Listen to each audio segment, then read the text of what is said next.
За аудитын энэ дүгнэлттэй холбоотой нэг юм асууж. Аудитын дүгнэлтийг хийхдээ одоо шалгуур үзүүлэлт нь хангалтгүй байна. Зорилго зориулт шалгуур үзүүлэлт хангалтгүй байгаа учраас дүгнэх боломжгүй байна гэдэг өгүүлбэр яваад байгаа хгүй. Би өмнө чуулган дээрээс асуусан л та. Наривчлан тодорхойлоогүй үнэлэх үнэлгээ шалгуур үзүүлэлтийг гардгүйгээс шалтгаалan тухайн жилд авч хэрэгжүүлсэн төсвийн бодлогыг үнэлэх боломж хязгаарлагдмал байна гэж байгаа. Тэгэд үнэлэх боломж хязгаарлагдмал юм бол юу үнэлсэн болоо гэдгийг асуух гэдэг. Ер нь аудитын хүрээнд тэр хилцэж байгаа дүгнж байгаа тэр шалгуур үзүүлэлтүүд нь аль хүрээнд явдаг юм болоо? Яагаад нэг асуудал байгаа вэ гэхээр хүртээмжийн асуудлыг бид нэг улс орнороо ярих гэж байгаа. Тэгээд энэ аудит дээр хүртээмжтэй байна, хүртээмжгүй байна гэдэг энэ асуудал нь ерөнхийдөө огт тусгагддаг юм шиг байна. Нөгөө талдаа энэ аудитыг хийхдээ ер нь олон улсын гэрээ конвенцийг одоо аль хэсэгтээ авч хэрэгэлдэг юм болоо. Олон улсын гэрээ конвенцид тусгасан ажлаа хийж хийхгүй гэдэг тийм одоо дүгнэлт ер нь ямар байгууллага гаргадаг тэрийг тэн дээр мэдээлэл авчмаар байна. За хоёрдугаарт нь хүртээмжийн талаар би асууя л да. Маш олон яамдаас төлөөл ирсэн байгаа юм чинь ярилцъя.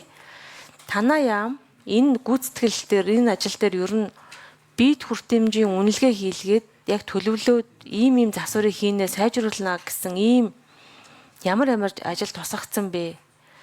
За дараа нь тэр нь төсөвтөө ингээд тусгадаад явж байгаа зүйлүүд ер нь байна уу гэдэг асуудал. За дараа нь хідэн яам гаднаа хөгжлөмшөлтэй хүн орох хүртээмжтэй зогсоол бий болгосон бэ? Эсвэл одоо харьяа байгуулгын ч юм уу те? За ямар яам, ямар байгууллага орц гар, зүүд хаалга, вебсайт тэр цахимаар явуулж байгаа мэдээлэл дээрээ хүртээмжийг нэмсэн бэ? Энэ жилийнх нь гүйцэтгэл мэдээллүүдийг нэг таймлаад надад хэлээд өгөөч. Бүх яамдын төлөөллүүдээс нь олон гишүүд байхгүй байгаа учраас би сайхан давуу тал гэж бодож байна. Тийм болохоор бүгдээр ингээд сонсоод бид нар аль хэмжээнд байгаагаа бас ярилцъя гэж бодож байна.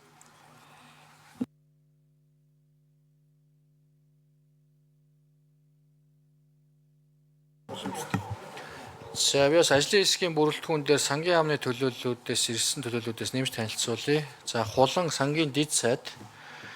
За би анаар сангийн яамны төрийн нарийн бичгийн дарга оролцож байгаа юм биш үү сангийн яам зэрлэх. За ингээд үндэсний аудитын газраас эхэлж хариулчаа. Тэгээ яамдуудаас хариулах уу. За эндрийн микрофон.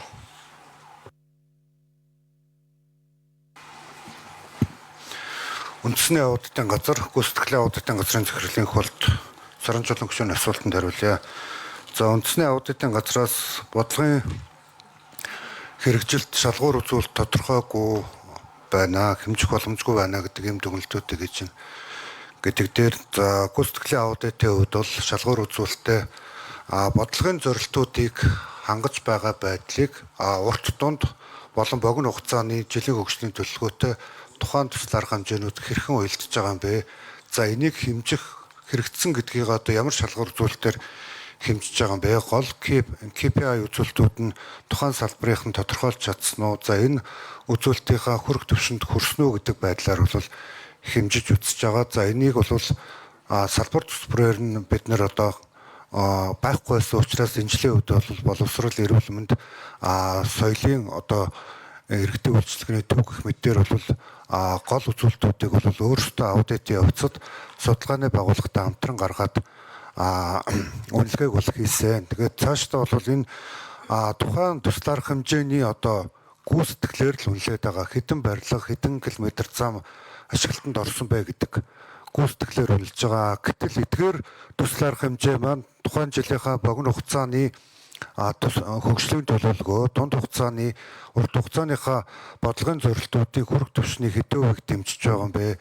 Ямар үйл ажиллагааг энэ одоо бууруулахад мөн эсвэл сайжруулахад ямар үр нөлөө үзүүлсэн бэ гэдгийг бол хэмжиж чадахгүй байгаа учраас энийг одоо үзүүлэлтүүдээ тодорхой болгож өгөөч гэдэг ийм зорилтуудыг бол дүгнэлтүүдийг хийсэн байгаа. За хоёрт нь бол олон улсын гэрээ конвенцийг шалгуур үзүүлэлт болгодгүй гэдэг дээр бол бид нар гүйцэтгэлийн аудитээр салбарын үйл ажиллагаануудыг бол үздэг. Тухайлбал одоо цөлжилтийн асуудал гэдэг юм уу, уурхан салбарын асуудлууд дээр тухайн салбарт олон улс ямар гэрээ конвенцээр хүлээсэн үүргүүд байна уу? Энийг хэрэгжилтийг нь одоо хянж тайлагнадаг үйл ажиллагаа байгаа юу гэдэг дээр бас дүгнэлт гаргаж одоо гүйцэтгэлийн аудитын зарчим стандартаар нийцүүлээд бол шалгуур үзүүлэлт болгож энэ дээр дүгнэлтэндээ оруулдаг байна. За энэ дээрээс очиод хариулаад явчих тий.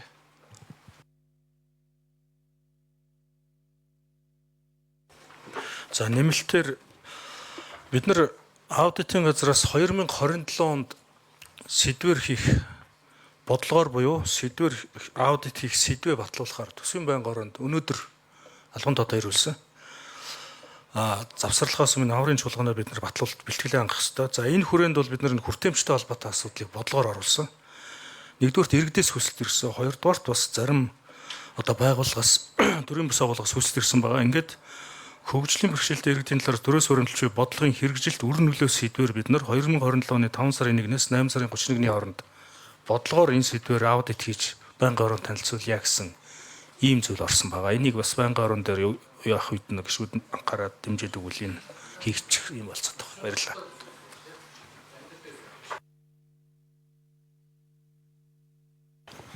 За саран чулуун гишүүний асуултанд хариулъя. Төсвийн тогтвортой байдлын зөвлөлийн гишүүн Игот.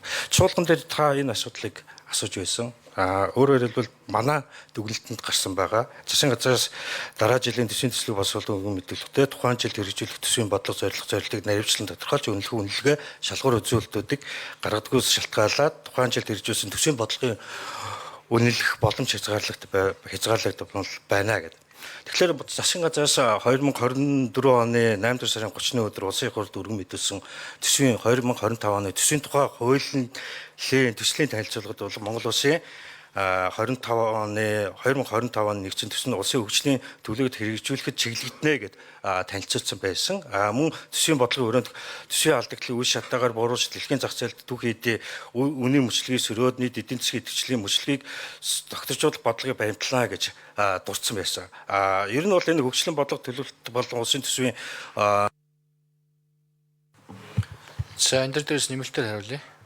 хоорондоо уялдаагүй байгаа. Өөрөөр хэлбэл түрүүн ярьж байсан Монгол улсын 25 оны нэгдсэн төсөв нь улсын хөгжлийн төлөвлөгөөг хэрэгжүүлэх чиглэгдэнэ гэсэн хэдий боловч за энэ улсын хөгжлийн төлөвлөгөөнд туссан нийт төсөл нийт 160 гаруй төсөл арга хэмжээний 4.6 их найддаг өргийг улсын төсвөөс санхүүжүүлэхээс 74 төсөл арга хэмжээ буюу 1.5 их найд буюу 46.3% санхүүжилтийг төсвөөс 25 оны төсвөөс хууль тусгаж баталсан 86 төсөл арга хэмжээний 3.1 их найд тэр их найд төгрөг буюу 53.7%-ийг тусгаагүй байна гэсэн ийм бид нар төвлөдгсөн байгаа. Ер нь цаашдаа бол энэ нэгдсэн төсвийн гүйцэтгэлийг үнэлэхдээ хөгжлийн бодлогын хэрэгжилттэй уялдуулж дүгнэх төсвийн хөрөнгөний зохицуулалтын үр ашиг үр дүнд тодорхойлох шаардлагатай байна гэсэн юм төвлөдгсөн байна. Баярлалаа. За саран чулуун гишүүн тодорхой. За яамдуудаас асуултанд нь яам болгоноос төлөөлөөд энэ дээрээс хоёр дахь асуулттай холбоотой хариулт өгье. За.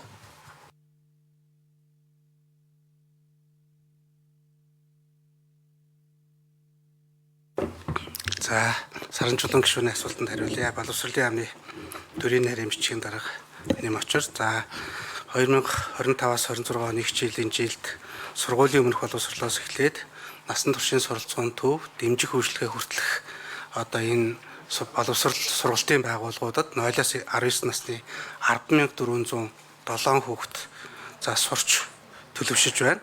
За үүний 2175 сургуулийн өмнөх боловсролд 6735 мэрэгжлийн болон техникийн боловсролд за дээд боловсролд 347 за насан туршийн суралцууд 302 дэмжих үйлчлэгээний төвөөр 125 гэсэн ийм тоо гарч байгаа. За 2025 оны одоо боловсролын яам харьяа байгууллагуудын хяналт шалгалтын үр дүнгээр бид нар боловсролын салбарт мөрдөгдөж байгаа 50 гаруй стандартын дагуу одоо сонгогдсон байгууллагууд хяналт шалгалт хийхэд за энэ стандартын хэрэгжилт бол 60 гаруй хувьтай дунджаар гарч байгаа. За тухайлбал 885 ерхий боловсрол. За энэ дээрээс нэмэлтээр хариулъя. За 885 ерхий боловсролын сургуулийн ариун цэврийн одоо орчин одоо хүртээмжтэй байдал 72.5%, орц гарцсны хүртээмжтэй байдал 65% та.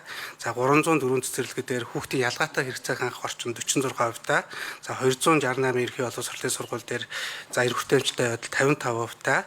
За мөн их сургуулиудын хувьд 20% та гэсэн ийм тооцоо судалгаануудыг гаргаж энэ хүртээмжтэй байдлыг хангуулах чиглэлээр арга хэмжээ авч ажиллаж байгаа. За өөр яамдаас нэмэлтээр ойлгоо. За эндрийн микрофон.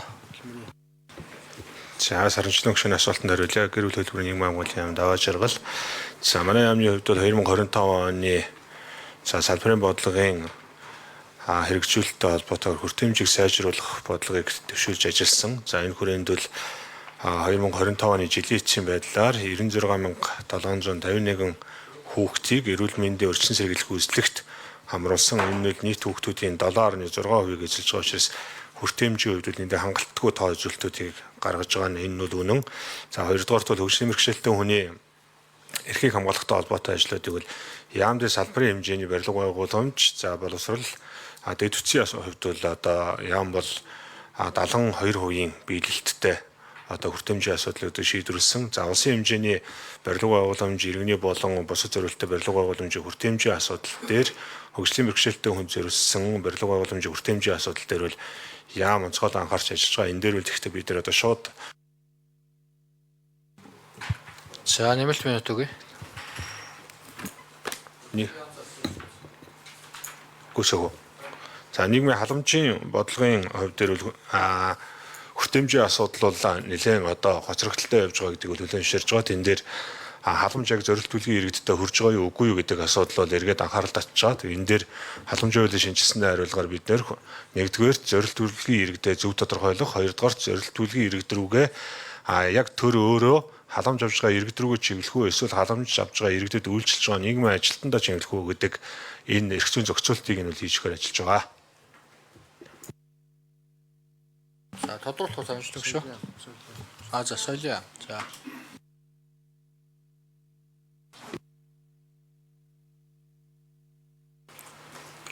За гүшүүдэд орой минь төргий. Соёл спорт аялал жуулчлалын яам наран цэцэг. За хөгжлийн мэргэжилтэд саран чоног гишүүний асуултанд хариулъя. Ер нь бол дэд бүтц барилга байгууламж орчны хүртээмжтэй байдлыг нэмэгдүүлэх чиглэлийг салбарын төрийн захиргааны болон үйлчлэгээний байгууллагуудад тогтмол өгж ажиллаж байгаа. За 24-с 25 онд бол ер нь 25 онд бол 5 одоо соёлын төв шинээр баригдсан. За сүүлийн одоо соёлын одоо байгууламж бол бүх одоо холбогдох стандартын дагуу хүртээмжийн маш өндөр түвшинд баригдаж байгаа. 70 гаруй соёлын байгууллагаас дэд бүтцийн хүртээмжийг нэмэгдүүлэх чиглэлээр бол тодорхой ажлуудыг хэрэгжүүлсэн.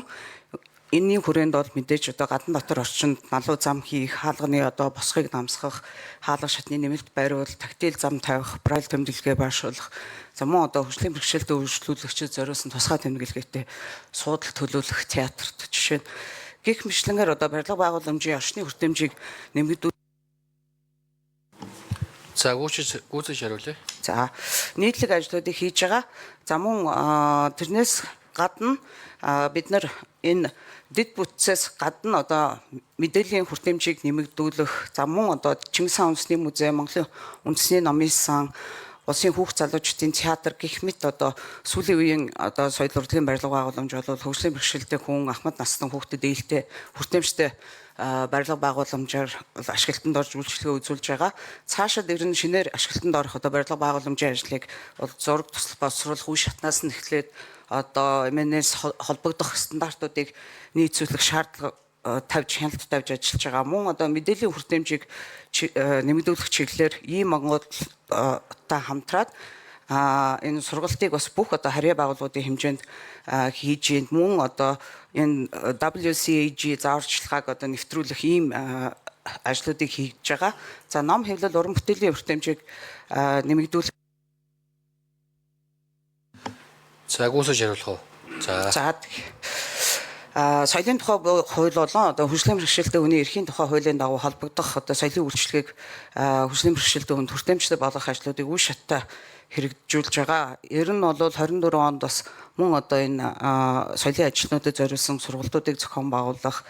За түүнчлэн одоо сүүлийн үед ашиглалтанд орсон музейнүүд бол энэ цахим технологиг ашиглаад хөгжлийн бэрхшээлтэй иргэдэд одоо хүртээмж нэмэгдэх энэ чиглэлийн ажлууд бол бас төлхөө хийж байгаа. Гэсэн хэдий ч мэдээж биднэрт бол бас төсөв хөрөнгөний асуудал бол тулгымцсан асуудлууд байгаа. За баярлалаа. За сангийн дэд сайд хариулъя. Таа юу те. За.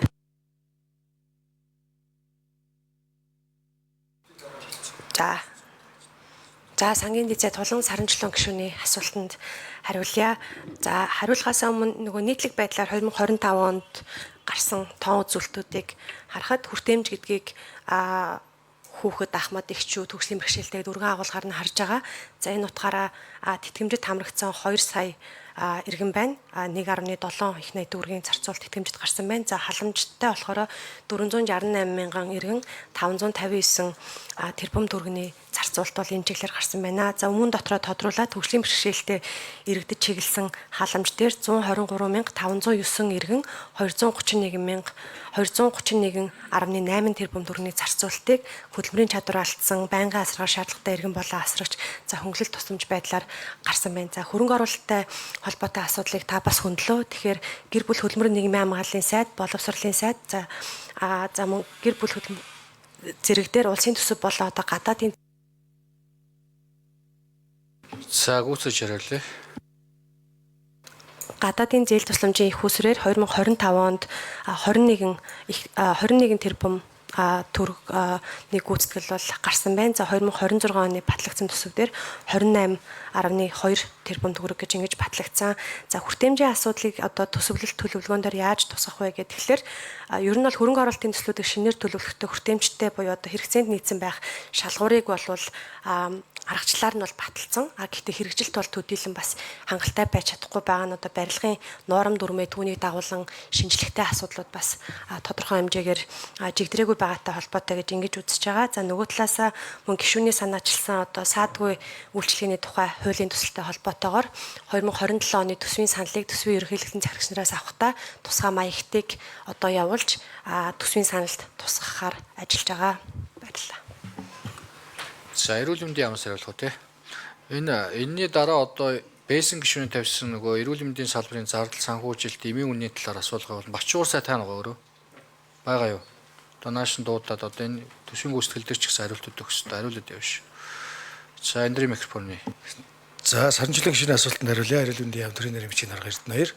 За ер нь бол одоо бид нар эрүүл мэндийн салбарт хэрэгжиж байгаа барилга байшингууд одоо шинээр барьж байгаа барилга байшингууд болон их засваруудын ажлууд дээр заавал одоо энэ одоо стандарт дээр нэг байлгахыг одоо тусгаж өгч байгаа. Жилд нэг 3-аас 5 одоо шинэ барилга ашиглалтанд орж байна. За хуучин барилгуудын хувьд бол бид нар үүсгэний стандарт 7014-23 гэсэн стандартуудыг хэрэгжүүлэх чиглэлээр 23 оноос эхлээд ажиллаж байгаа. Нийт одоо бүх эрүүл мэндийн байгууллага энэ дээр анхан шатаас эхлээд давлгаа тусламж хүртэл энэ бүх эрүүл мэндийн байгууллагууд дээр энэ одоо хөгжлийн бэрхшээлтэй иргэдэд зориулсан энэ орчныг бий болгох, энэ аюулгүй орчныг бий болгох чиглэлээр одоо бас ингэж ажиллаж байгаа. Зүгээр яг бодит амьдрал дээр бол одоо тэр налуу нь одоо яг градустай хүрэхгүй байх ч гэдэг юм уу ийм асуудлууд байгаад байгаа. Энэ нөгөө яг одоо хуучин барилга дээр ингээд асуудлын шинжилгэүүд хийхдээ бас ийм одоо нэлээд тулгымцсан асуудлууд байдаг. За ер нь эрүүл мэндийн салбарын гол зорилго бол хэнийг ч орхитуулахгүй байх гэсэн энэ үзэл баримтлал дээр явдаг. За эрүүл мэндийн тусламж үйлчилгээнд өнөөдрийн одоо бидний авч байгаа статистик мэдээгээр За гүйцэж хариулъя. нийт хүн амын 81% нь одоо хамрагдсан байна гэдэг ийм үзүүлэлт байгаа. Гэхдээ энэ 19% дотор бол энэ бол одоо бас одоо тодорхой хувьд бас ингээд дутуу байгаад байгаа. Тэгэхээр энэ дээрээ одоо бид нар бас илүү сайжруулах чиглэлээр бодлого арга хэмжээнийг авч хэрэгжүүлж байна. Яг хөгжлийн бэрхшээлтэй иргэдийн хувьд бол бид нар дээр одоо бас энэ нэлээд одоо бас энэ салбар зөвлөл бас ажиллаж байгаа. Энэ хүрээн дээрээ одоо бид нар бас ярилцаж ялангуяа одоо энэ дээр бага насны энэ яраагаас нь эхсүүлээд энэ эртэлрүүлгийн тогтолцоог нэлээд их одоо анхаарч ажиллаж байгаа. Энэ дээр одоо бид нар одоо жишээ нь энэ статистик тоо мэдээллүүдийг бол гаргаж энэ бүх зүйлүүдэд ингэж явсан байгаа. Ургийн эрт илрүүлгийн асуудлууд, няраа эрт илрүүлгүүд, за хөгжлийн хоцрогдол, бэрхшээлийн эрт илрүүлэг, за одоо ерөнхий боловсролын сургуулийн суралцлагчдын өрсөн сэргийлэх 6 насны эрт илрүүлэг гэдэг ингээд мөн одоо ургийн хоромсоомын гажиг эрт илрүүлэг гээд цогц илрүүлэгүүд, за 9, 18, 36 сартаа хүүхдийн эрүүл мэнд хөгжлийн эрт илрүүлэг гэсэн ийм байдлуудаар энэ эрт илрүүлгийн За санамжлагч тодруулах уу? Болцсон уу? За санамжлагч тодруулъя.